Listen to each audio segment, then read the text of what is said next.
Look, I just try and listen at times at random to my talks, and I'm staggered what's in there. I mean, I don't know how it's got in there, except I'm trusting it's of God, of course.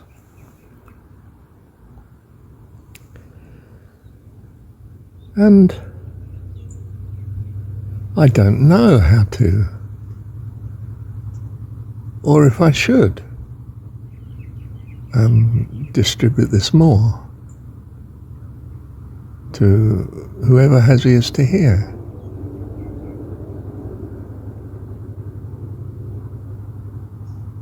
We don't know the way ahead. We don't know the way. We don't have the mind of our Heavenly Dad yet. We've got traces of it. We know we're of Him. We know we will be, or trust we will be, wonderful like Him one day, because of Him. But we don't know on any issue what's really and truly the best way to go. We just try to follow simple inclinations and the parents' direction. So, I don't know if or how these recordings should be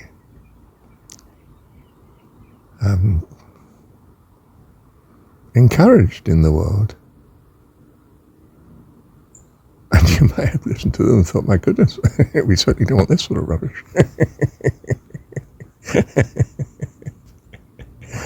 I can understand that. I've been secular, for goodness sake. Just consider religion, for instance, mumbo jumbo. Well, I've got a feeling I still do. I sort of hope to goodness I've gone beyond that sort of level of, indoctrination, quite honestly. Indoctrination isn't just of the secular world, you know. It's endemic in all childish societies. You see how children behave in groups. They're fearfully in influencing each other. You know, peer pressure of conformity is well, it's a bit concerning if you're not part of the peer group. If you're outside of it, you look at it and think, my goodness, is that going the way we want society to go? No. How can we steer what would otherwise be perhaps a disaster of character that's being formed? We're worried about who our children mix with, the values of the teacher, say, at school, the influence of granddad, who's not perhaps quite our ideal now of the way to have gone in life. We're constantly concerned about significant others around us.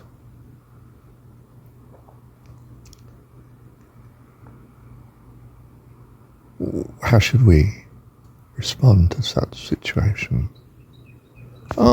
Very simply, we trust in our Heavenly Dad. We trust that whether our ideas are distributed or not is up to Him, not up to me.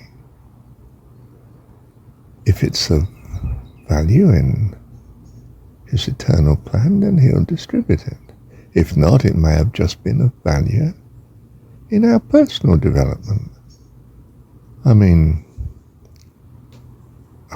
I just do. I get tremendous value out of making these recordings.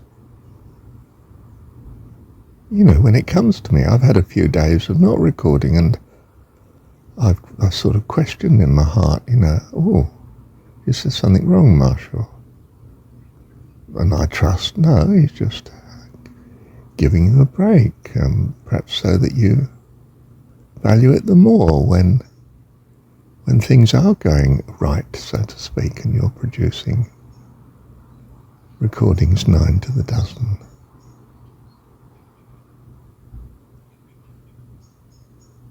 Our hope, our trust, our life is in his hands of him, isn't it, you see? This is our joy. I don't have to fret over whether I'm influencing the planet or not. Our trust is in him, not in ourselves. Can I truly evaluate whether my recordings are of value or not? Well, the answer is to who? To whom? Is that the right grammar? And in what way? And according to what purpose? Wow. We love God. That's our purpose. To love him with all heart and soul, which I think will probably imply mind and strength as well.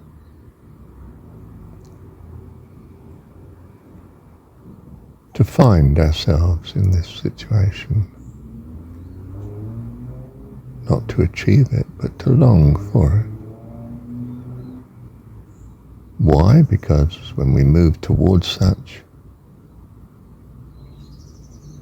we seem blessed by doing so. So we want to move closer. How lovely.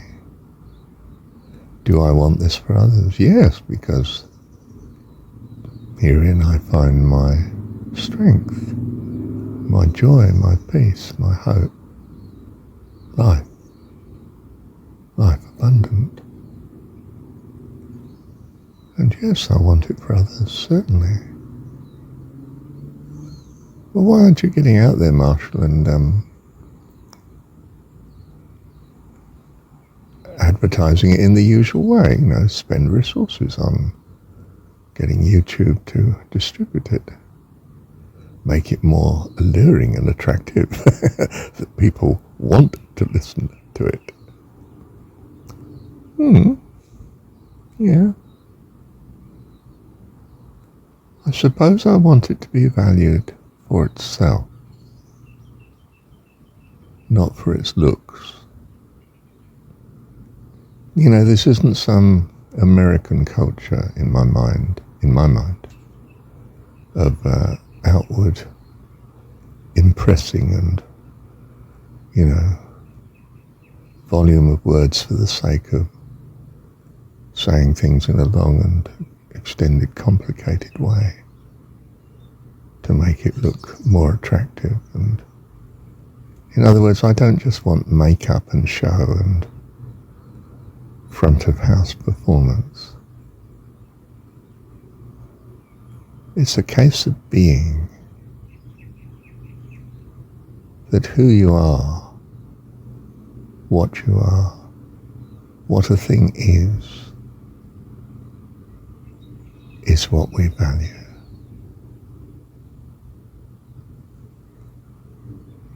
And evaluate, ideally. So, you know, you might be love-bombed into joining some church or organization or committee or firm, and everything's rosy and wonderful in the first few months, and after the first few years,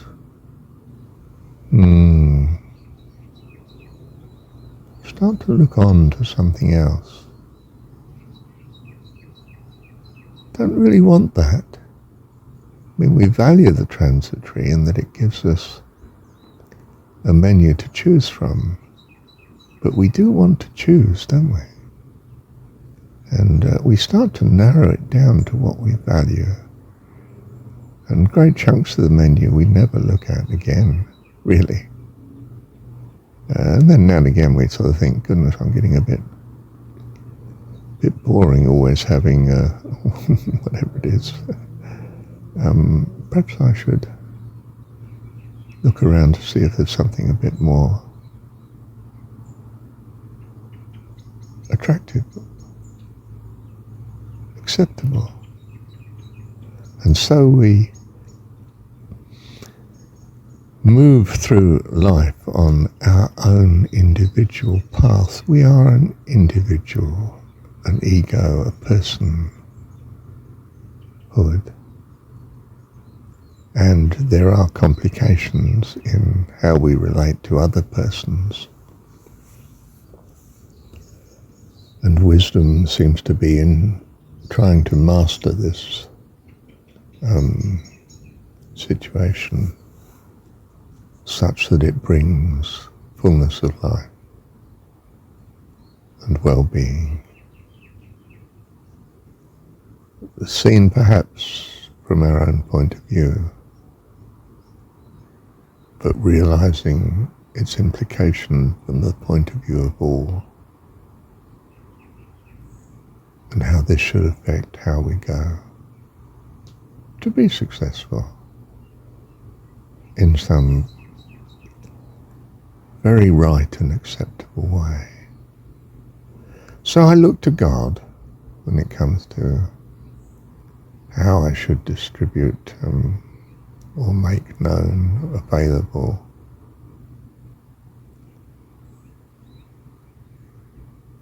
what God has given me as I understand it and wish to trust. I wish to trust further than that, though, that He is well able to make it available or not, according to His will, which I take to be wonderful, infinitely more sophisticated than my own, and a pureness of purpose that is beyond my imagination at present, but not beyond my hope. And I think that's because, or at least it's exampled in the Jesus story,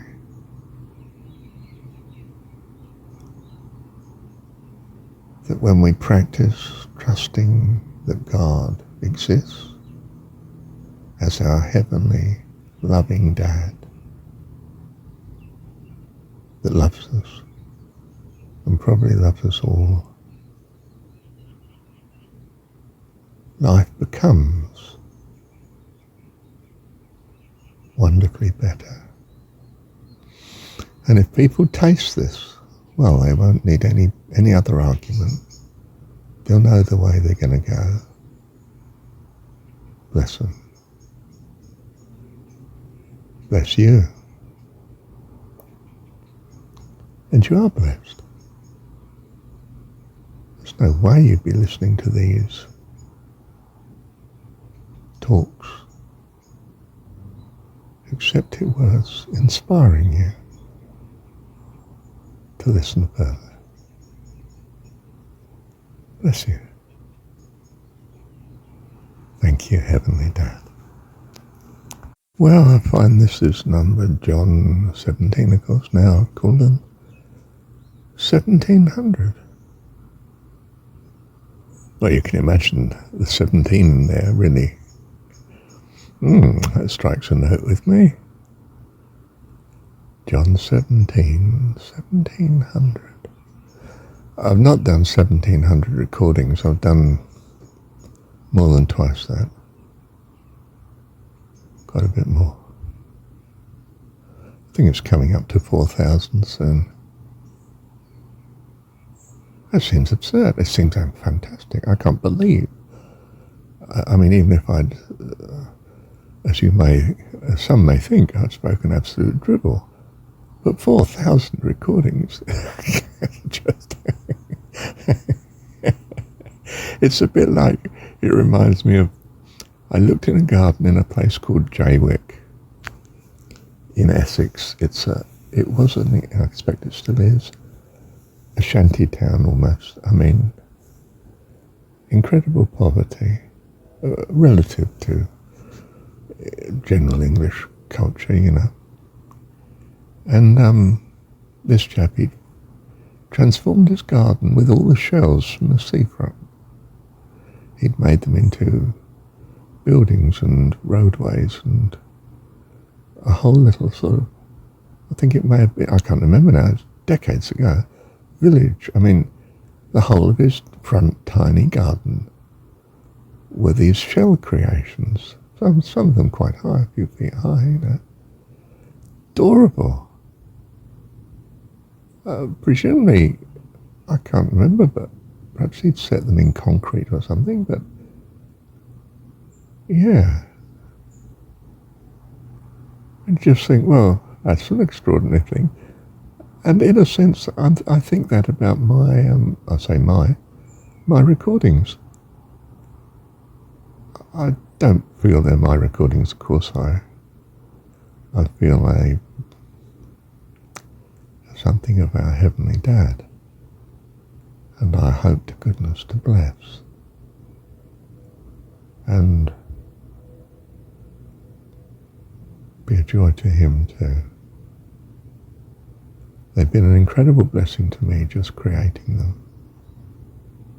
Absolute lifeline. Love you, Dad. Love you, Heavenly Dad. Thank you, Dad.